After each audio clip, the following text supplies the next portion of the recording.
Welcome back. Now the 2025 Pear Blossom Festival kicks off this weekend. That's right. So let's take a look at how the Rogue Valley became known for its famous pears and what challenges the industry faces today.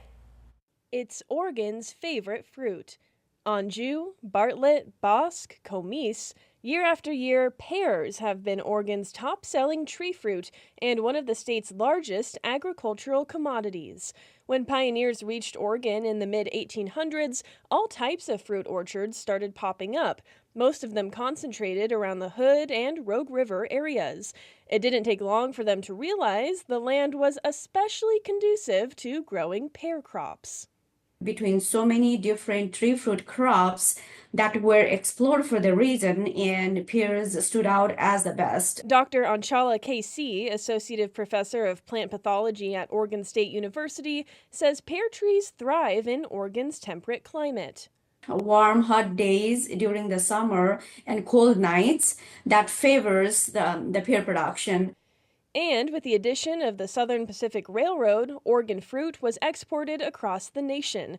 20th century industry giants emerged, such as brothers Harry and David Holmes and Namas Incorporated, both major producers still around today. According to the Oregon Historical Society, Oregon produces about 800 million pears every year. The pear industry looks a lot different today than it once was. A decrease in orchards, changes in weather patterns, and the high cost of land and equipment are all challenges that the industry faces today. One Medford orchardist says he's seen local fruit production steadily decline and has doubts it will ever bounce back. This is my livelihood, so I have to the orchards that I have is top priority. Gary Hubler has worked in local orchards since the late 70s, and he says working in the fruit growing industry is less profitable now. He says running an orchard is expensive, and as a result, many orchards have had to downsize or disappear completely. You know, you drive around in these rural areas and you think, wow, that used to be an orchard there, now it's gone. We're always worried about weather and labor and money, and there's a lot of issues. A lot of expense. Hubler says excessive rainy seasons, plant diseases like fire blight, and lack of available farmland all negatively impact pear production.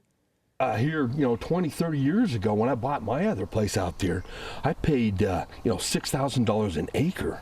Okay, well, in today's world, you can't touch any farmland in the state of Oregon for $6,000 an acre. That's unheard of. Despite the larger issues at hand, Hubler says working on an orchard is a labor of love. We're moving along, I've been a grower all my life, my orchards come first. In Medford, Natalie Cerna, NBC5 News.